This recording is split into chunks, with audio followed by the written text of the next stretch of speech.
I like to write a lot about different cultures in my stories. And I think that's partly what makes the stories so beautiful is the different cultural elements, the foods they eat, the languages they speak, the customs, the clothes they wear. But also in the stories, I've noticed it's often the point what causes a lot of tension, the differences that people have to navigate or overcome.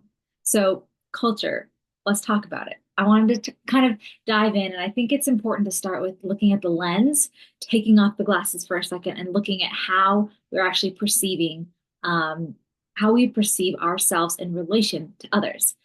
So in America, where I live, I see fairly a lot of individual centric culture. So I see this an example, like examples I think I see of this are when people order a dish or an item at a restaurant, they order it for themselves and they finish that kind of by themselves. Other examples are how kids or children often leave the home at 18. They're kind of self-sufficient at that point and seen as needing to, to take care of themselves then. Also, the you do you culture is very prevalent, where there's this kind of sense of, personal freedom or personal self-realization that is quite often seen in America. And even in religion, sometimes there are certain Christian groups where it's very much my relationship with God or me trying to reach God in an individual kind of way.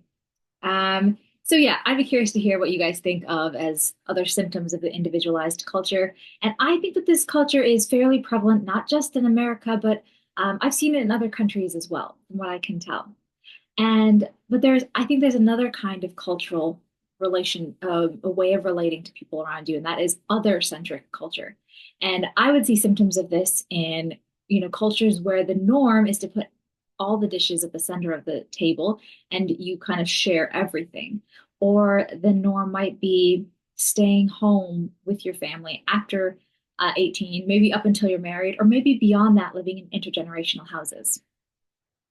During my time in Korea, I saw this kind of other-centric culture in the way that people had this understanding that they were looking out for people around them, whether that was the taxi man who was giving me advice like I was his daughter, or whether that was the auntie at the restaurant who was teaching me how to serve my food properly. And there was an expectation there that I was going to be taking care of the people around me as well, whether that was getting up and giving my seat to somebody who might need it, or taking care of the kids that I might not know, but I had a responsibility to. And there were also some instances where it was a little tougher sides of the culture, like maybe they people felt like they were taking care of me, so the man at that bike shop could yell at me if he didn't feel like I was living my life quite the way he thought I should, or maybe even being dismissive of me because I felt like the younger daughter that he, didn't have to talk to. So there are pros and cons of that.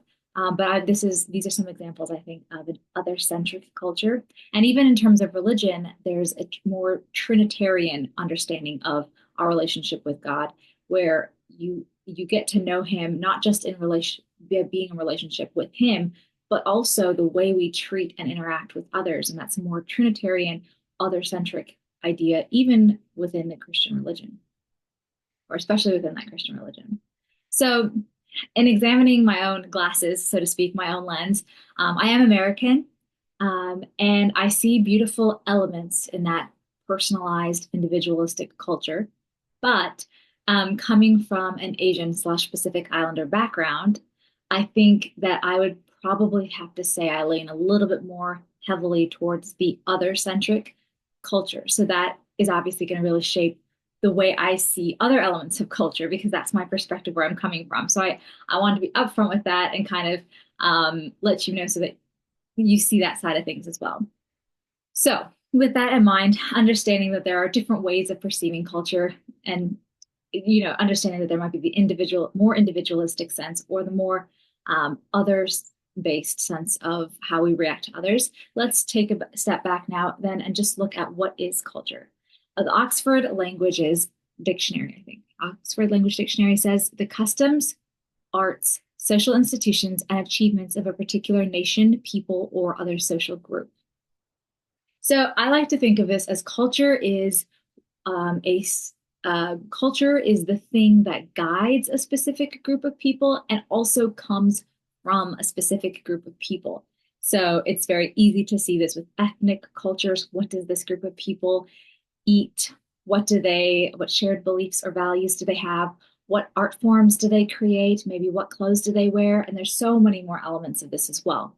I also love seeing different religious cultures, which is often tied closely to ethnic cultures. What foods do they eat or avoid? What stories do they tell? What music do they create? What shared beliefs or values do they have? What clothes do they wear? And there are so many other cultures in addition to these kinds. The family, what kind of family culture does a family have? What kind of work culture does a company have? What kind of gym culture do the different gyms in the area have?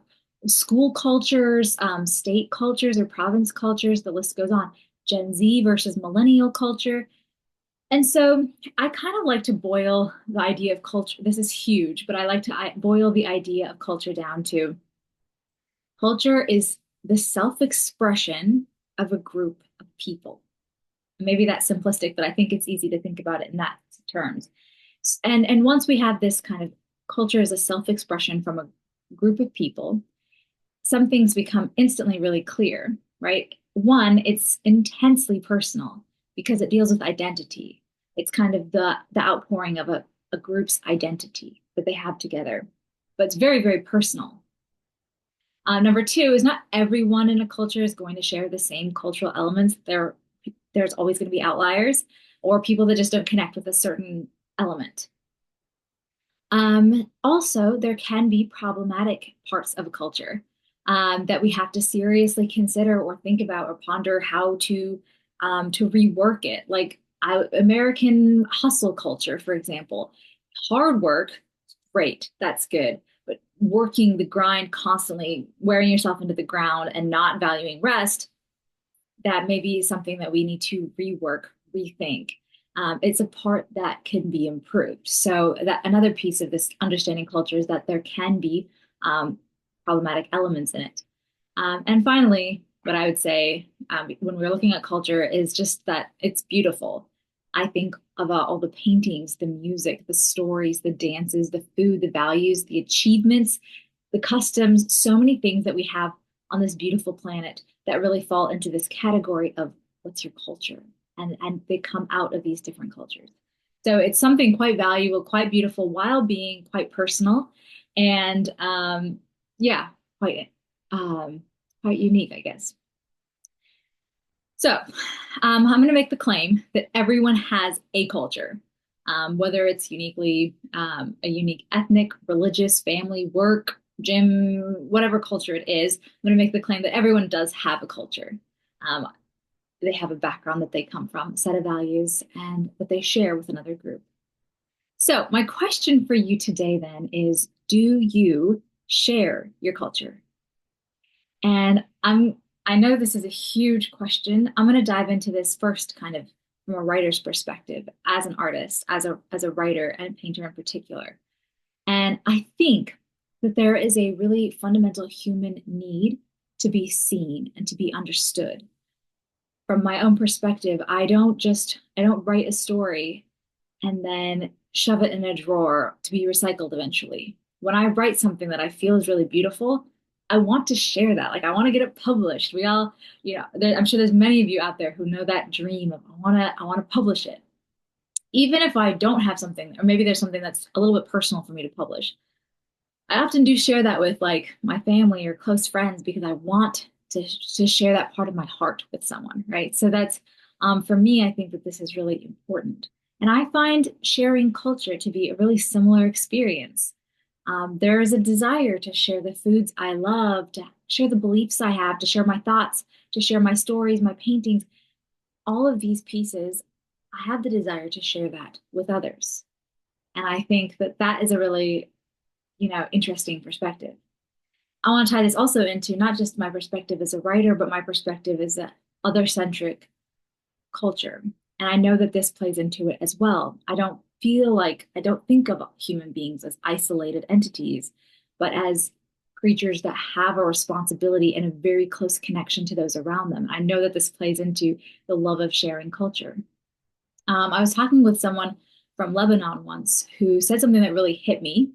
He said that I have a responsibility to cherish and to share my culture because it in so I can have that, I can share that unique perspective with others and enrich their lives.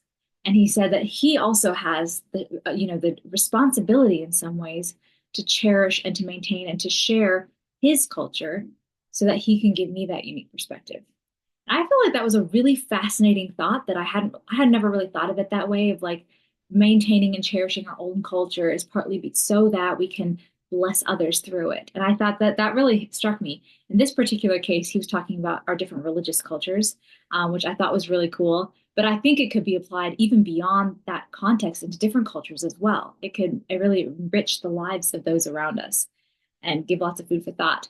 Um, I think, yeah, I was really grateful for his insight into that side of life and the culture, and I'm grateful that he appreciated mine so in such a beautiful way that I'd never thought about before.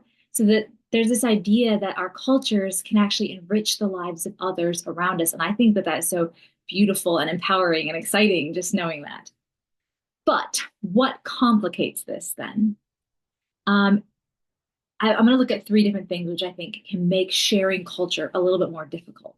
And number one is the really sad but true element of life that some people can misrepresent or even scorn other cultures. And it hurts, and I know that. Um, so I wanted to acknowledge that this can complicate things when wanting to share your culture. But in my experience, sharing culture, helping to restate the truth about a certain group of people can actually help this, as difficult as it is and as painful as it can be. So, in some ways, anytime there's an injustice against my background, anything in my background or any part of my culture, I feel that on some level, I almost have an obligation to set the story right, I guess, by sharing the culture in a more authentic way, if that makes sense. And caveat, if there is someone who's cruel to you, I do not think you have any obligation to spend time with them at all. And I'm speaking to myself here. Um, if there's a bully in your life, drop them. They don't have to be there. That aside, I don't want a few negative experiences with people who don't understand me to ever stop me from getting close to people and sharing what I'd like to share and to living out that authentic life. And I think that that kind of mindset is just flows right into the cultural identity piece of things.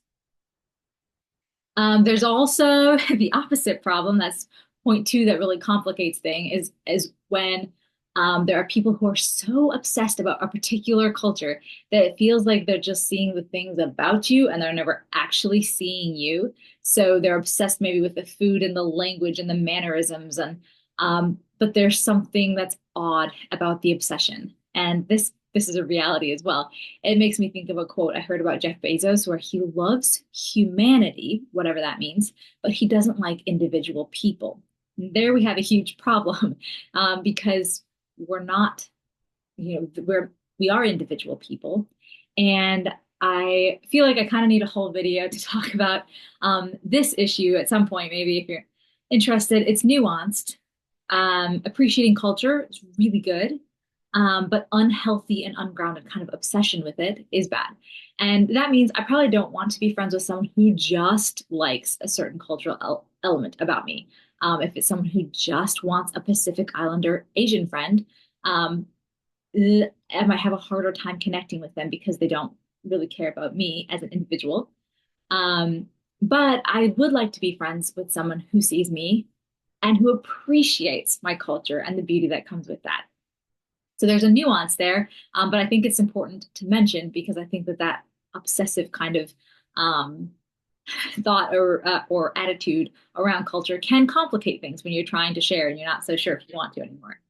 Um, the third complication I want to talk about today is those people who maybe take part of your culture that they really like while treating you unkindly or even um, pretending that they're better at your culture than you are. And I feel like this is quite simply appropriation. And I could also spend a whole video talking about this as well. The truth is that appropriation, while being anywhere from annoying to cruel, can't take a culture from a group of people just because the culture comes from them, if that makes sense. So I believe that people who come from that culture, who are part of that cultural group, still have ownership over that piece of cultural identity. So I believe that people could say whatever they want about me, for example. I still have something unique and authentic to share about my culture, the group that I'm in. Appropriation actually makes me feel like I have more of a responsibility to speak up and to share the real story, as hard as it can be, and I guess give voice to what's really going on. If there's someone who's outside of the culture and trying to dictate what it is, or trying to take elements without being kind to the people within it. There's an injustice being done, and I think that sharing actually can help rectify that. It can help fix that. So, my question today is, do you share your culture? And I know that this is a profoundly personal question, but I just wanted to start this discussion. I know there's so much more that we could jump into and say about this, but for now, here's my answer. I'm going to share my culture because I think it's beautiful and worth sharing. I want to be seen. And I believe that I have their actual responsibility to do so for the preservation of the beautiful parts of my culture, but also to enrich the lives of those around me. And I'm blessed when they share their culture with me as well.